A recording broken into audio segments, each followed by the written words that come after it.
Okay, welcome everyone to the Happy Hippie Chicks, Becca and Karnie. We're very much looking forward to today. Today is 13, and lucky for us, not unlucky. It's one of the good ones. Yeah, I'm lucky enough to have my co-host back again today. So yay. Nice to be missed. Yeah, we did miss you yesterday. Thank you. So today we are doing Lower the Bar, and this is all about how gratitude doesn't need to be this big, profound thing to be powerful. It can just even be just a neutral thing, can be a win.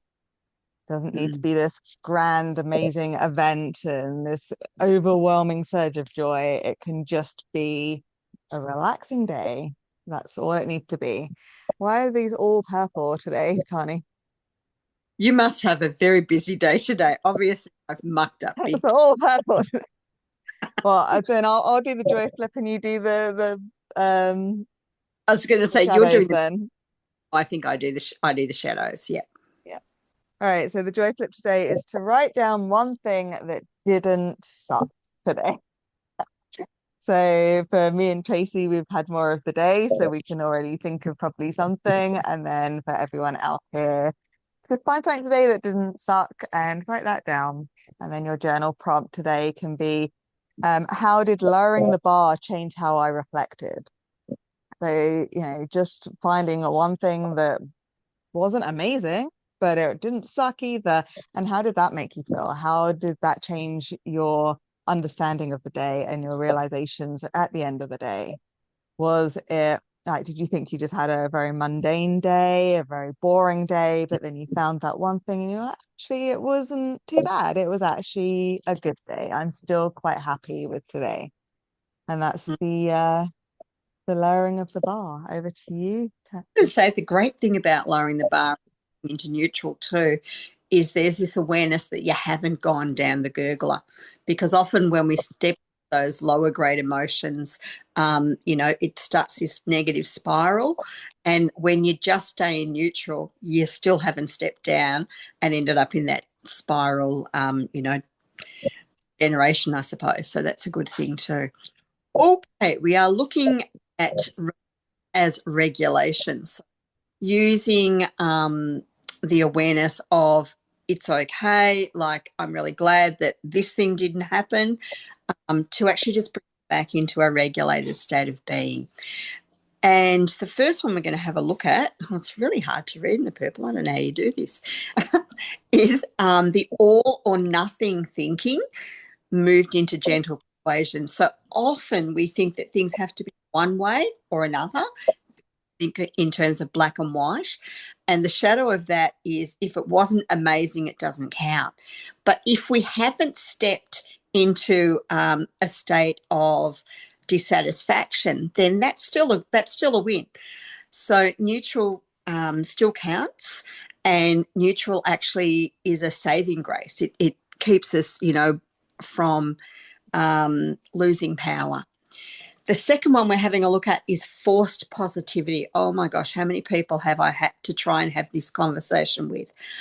Forced positivity is such an interesting one because people who stay in forced positivity aren't actually looking at what's really going on for them. They're not actually being honest about the emotions that are coming up to be seen that need to be cleared. And they think that they have to be happy, cheerful, switched on, joyful all the time. And so they're really denying the truth of who they are. And they don't give their body or their soul an opportunity to have honest relief around, okay, this is what's really going on for me, and I can just acknowledge it and let it go. So forced positivity is actually a massive, massive challenge for many people. I hear it all the time with where people will start telling me about how things have gone wrong in their life, and then they will add in there all the time, but there are a lot of people worse off than me. Well, at this point in time, we're not talking about all of the other people who are worse off than you. And he's found something. There's my cat's playing. Because if you focus on, there's a lot of other people worse off than me and do the Pollyanna, joy flip. All that happens is you're denying yourself. You're denying that you have a right to be feeling, expressing, and releasing those emotions. And they are nearly always connected to some inner child hurt or injustice or shadow that hasn't been acknowledged. We often don't tend to like them. And so we push them aside and make them wrong.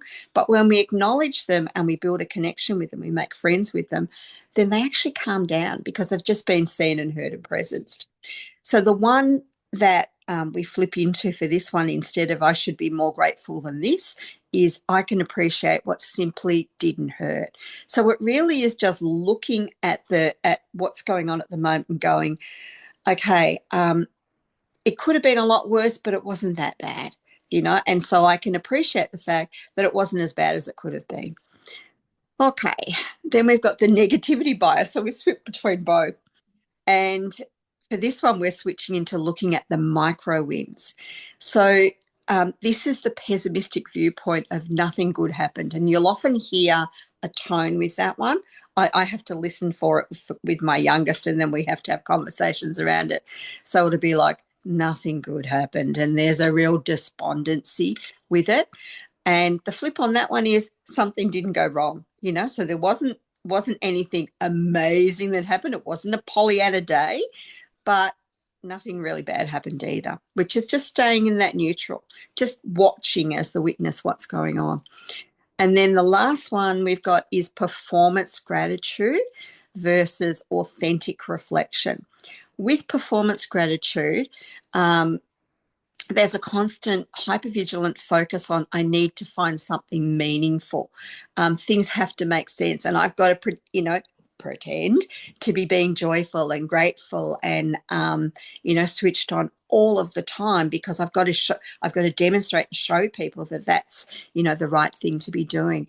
And the flip on that one is small and ordinary is enough. I had to do some shopping this morning and I didn't have time between dropping my son off and getting here. And I remembered that I had something really nice to eat for breakfast. And so for me, that was just a really small flip, but I was able to go, okay, I've got something there sitting for me, waiting for me to eat when I get home. I don't actually have to call into the shop now. I can put that on hold and catch up with that one when I've got more time. And, so really small, really ordinary. But all of a sudden, I wasn't feeling sorry for myself if I would be sitting here starving and, not able to think properly because I hadn't had any fuel in the body. Do you want me to do the affirmation or do you want to do it, my love? Yep. Go Okay. ahead. Close your eyes then, lovelies.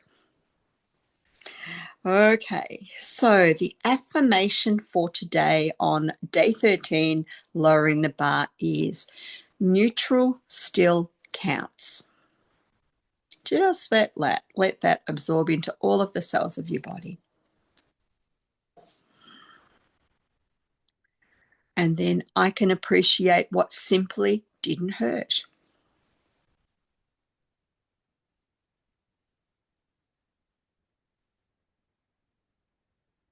And then the next one, something didn't go wrong today. And let that soak right into your entire being. Something didn't go wrong today.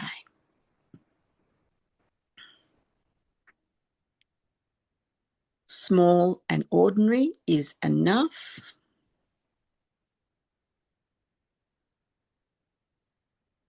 And the very last one, relief regulates me. And just let that soak right in.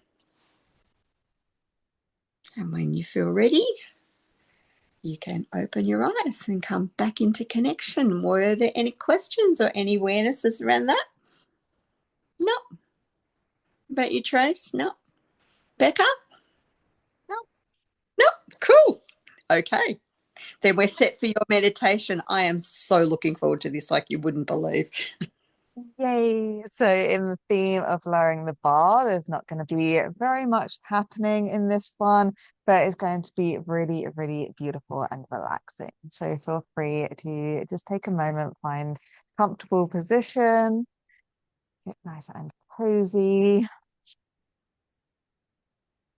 And when you're ready, you can close your eyes.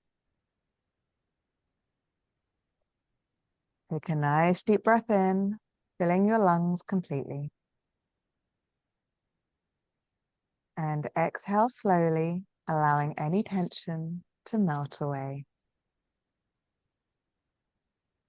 Let's begin our journey. It is a beautiful, warm, and sunny day. Feel the warmth of the sun gently caressing your skin. As you take another deep breath in and out.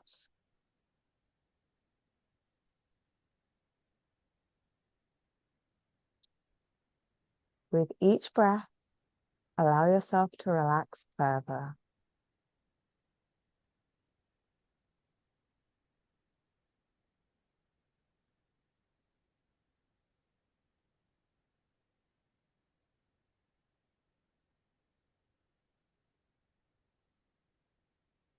Imagine you're walking down a path in a beautiful forest.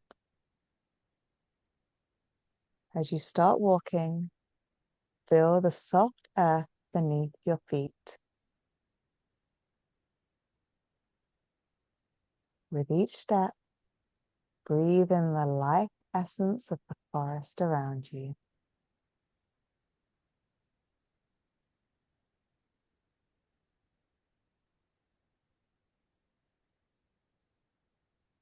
As you breathe deeply, visualize the energies of the earth flowing up through the bottoms of your feet, filling you with warmth and vitality.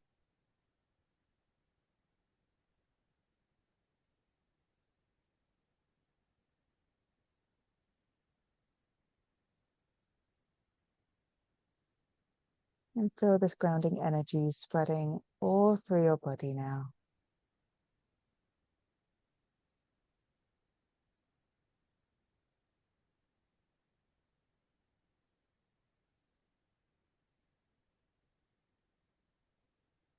Look around and allow yourself to experience the trees, the plants, the flowers, and the grass. And merge with the life, the harmony, and the peace of the forest.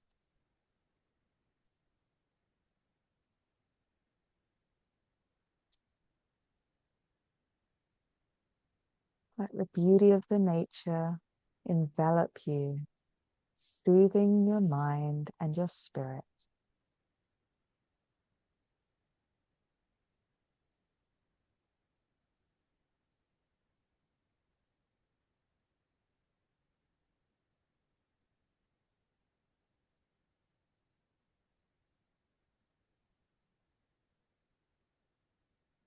As you walk along, you notice that it's getting lighter up ahead, and you're coming to the end of the forest.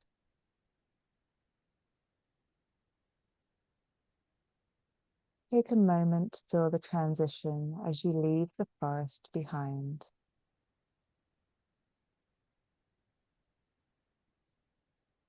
Stepping out of the forest, you feel the path change beneath you.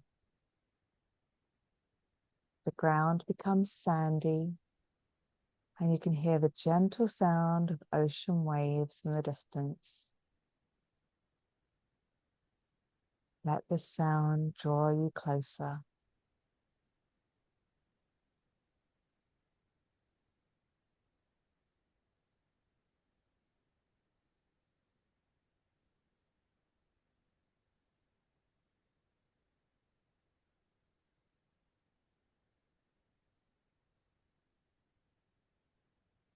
Walking out onto the beach, take a moment to gaze at the vast ocean before you. Notice the way that the sunlight dances on the water, creating a mesmerizing reflection.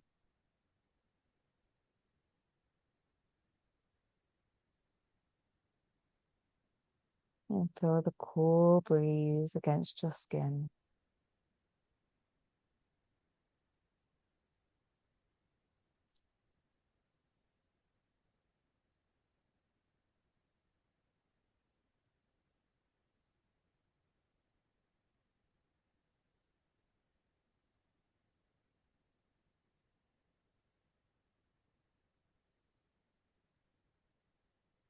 Walking along the sandy beach, you notice a log that has been washed up on the shore.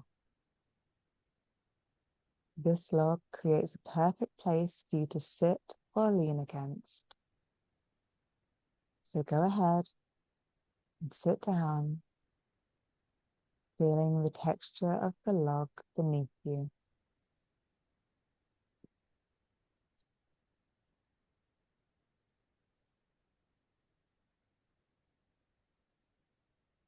And look out onto the water. This is no ordinary ocean. It is a healing ocean. Listen to the sound of the waves.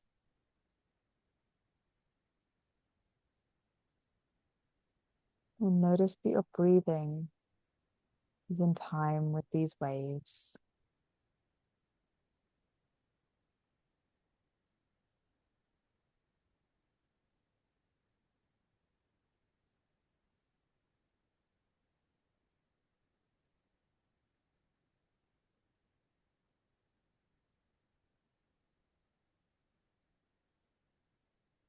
With each inhale, imagine drawing in the peace and the healing.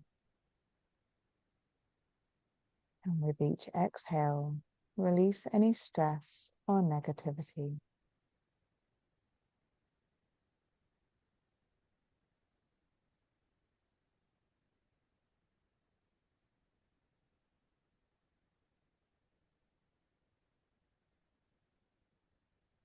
As you sit here, allow the calming sound of the waves to wash over you.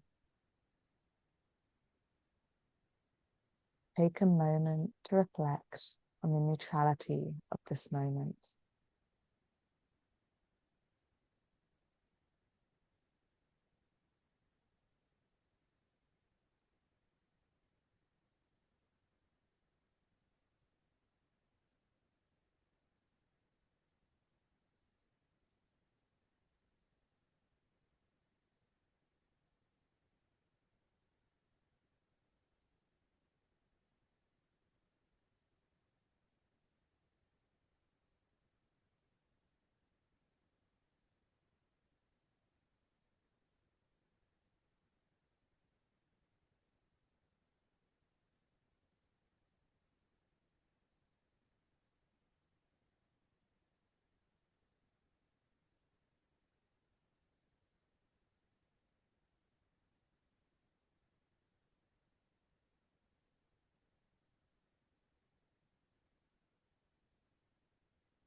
When you're ready, you can gently start to bring your awareness back to the present moment. Wiggle your fingers and your toes. And when you're ready, you can open your eyes.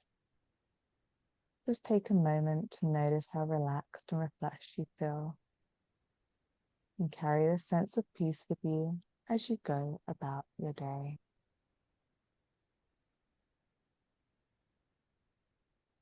Oh, I Yeah, could easily Carrie, that's fine. been Becca. Mm. Carrie, that's fine. You can go, darling. Yeah, we'll see you tomorrow. Bye, darling. Ciao. Ciao. Yeah, I could have so easily fallen asleep then. Wow. Really funny too, because it's a very cloudy, overcast day here. So when you said Yeah. it's a beautiful day, I got the giggles because I'm like, no, isn't. But I'm under my blanket and it's nice and warm, and I can imagine that. But it so isn't a nice, beautiful day. And yet, they're my favorite kind of days are the cloudy, overcast days. I love them. So yeah, yeah. Yeah. I ended in. I kind of went on a journey, and I ended up in the middle of two buildings. And I know that the two buildings were two different choices. I just didn't get to find out what the choices were. But yeah, I was in a laneway between two buildings. One was really big and ornate, and the other was smaller but much more inviting. But yeah, so I'm going to I'll have to go back and do it again and see if I can find what was going on. Yeah, definitely. Well, yeah, it will be up later today. So yeah, you can definitely go back in there and find out what that was. Yeah. Yeah. It's very funny too, Becca. I don't know if this makes any sense at all. When I do your meditations lying down, I don't fall asleep at all. But Interesting. if I sit upright in my chair like you would think is far less comfortable, I'm out like a light. That's so weird. So it's nothing to do with the Reiki or not then? Yes, no. This is also where I do most of my meditation. So there would be energy in the chair as well. Hmm. But I thought it was really interesting. Like when I lie down, I'm not out like a light. Yeah. Interesting. You'd think Yeah. it would be the opposite, right? You would. You'd think I'm so relaxed in my bed that I'd be, off with the fairies in La La Land. But let's hope that happens for you, Tracy. I was nearly. Yeah. Even my eyelids were relaxed. Good. Yeah. Excellent. Yeah. Yeah, it's a nice little end of the day thing for you, right? You can just get your meditation and go off to bed. Can I ask you a question? What would the number 57 have any meaning about? Off the Because top when of I my was on the head, I beach, have no idea, but and I sat on the log, like when you're a child and you pick off the bark, I was Yeah. doing that. And as I was doing it, the number 57 came into my head. And it's the first time that has ever happened that a number came into my head. hmm. Okay. From And a numerology point of view, 5 is about big changes in your life, and 7's about um, divine connection, inviting spirit in. But mhm, are you the angel numbers, Becca? So yeah, I've just typed it in. Um yeah, it's about spiritual growth and intuition, transformation and change, divine support, inner wisdom and purpose, and positive manifestations. So yeah, so as Karnie said, number 5 is all about change, and mhm. 7 is the intuition and the inner wisdom. So maybe Thank you're you. growing wiser and I think this is becoming helping me. yeah, yeah, And tapping into that inner knowledge maybe, or mm, yeah. when I was in the forest and was just walking along, you said, see what's about. And I saw, I read a lot of like romantic werewolf stories. And I saw this white wolf in just beautiful sunlight. And it was so soft. It walked with me. It walked by my side with me to the end of the forest. Oh, well, Oh, see, that could be your spirit animal then, your wolf. It could be your protector and your spiritual guidance. That. Yeah. Ooh. I had a client that had a wolf and she was terrified of the wolf. And I said, no, I think it's there to help you and protect you. And she went off and she did a meditation with the wolf. And she's like, I love my wolf now. But she was Oh, terrified the first time. Really, because she yeah. doesn't oh, like wolves anyway. And she's yeah. like, I love my wolf. I love my wolf so much now because she actually went in and did a connection thing with him. Oh, well, that's really interesting, actually. Guess what my Hmm. totem, Becca? It's the white Pardon? wolf. My Yeah. totem is the You're No, kidding me. really. Well, then white tell wolf and the Tracy all about what white wolves then. white wolf You and were owl. sending it to me. You are borrowing. It's happy to help you out. Thank you. Yeah. Yeah. I even have a painting that someone drew for me of it. Oh, wow. Wow. Yeah. Mm. Oh, So there you go. Beautiful. I'm over all emotional. There you go. So then definitely I would say that there's some That Mm. kind was of spirit animal then. amazing. Mm, Mm. that was Hmm. amazing for me. Mm. That's brilliant. Yeah, for sure. Then yeah, do some connection stuff with that white dwarf and Yeah, yeah, thank see you, babe. how he can help you. Yeah, Well, Mm. definitely probably something protection or something. White Wolf is also the teacher. So White Wolf is about family connection, trusting your intuition, but Wolf is the teacher. So it's when you're ready to step into a new phase of learning, Wolf comes along. Makes Oh, sense. I'm getting a little tick boxes going tick, tick, Yeah, tick, tick, yeah. isn't it? mhm. All right, what are we doing tomorrow? We never know what we're doing tomorrow. It's just there, right? All right. Tomorrow is day 14. Wow, 2 weeks in will be tomorrow. Can you Micro move. believe it? Micro movements, yeah. Oh, Micro movements. Is he going to do us a demonstration, Connie? I, and I think when we planned this one, I told you the micro movements you'd be doing. Yes, you did. Yes. Okay. the I'm happy mind boggles. to so come online and Becca's standing on her head. You'll know what's going So I guess we will see you tomorrow for micro Yeah, movements. Have a wonderful sleep. And thank you. from the Happy Hippie Chips, I've been Becca. on. And I'm Thank Karnie. you. Bye. Much love, both. See you Oh, tomorrow. see you tomorrow. Bye. Bye bye. Bye bye. Bye.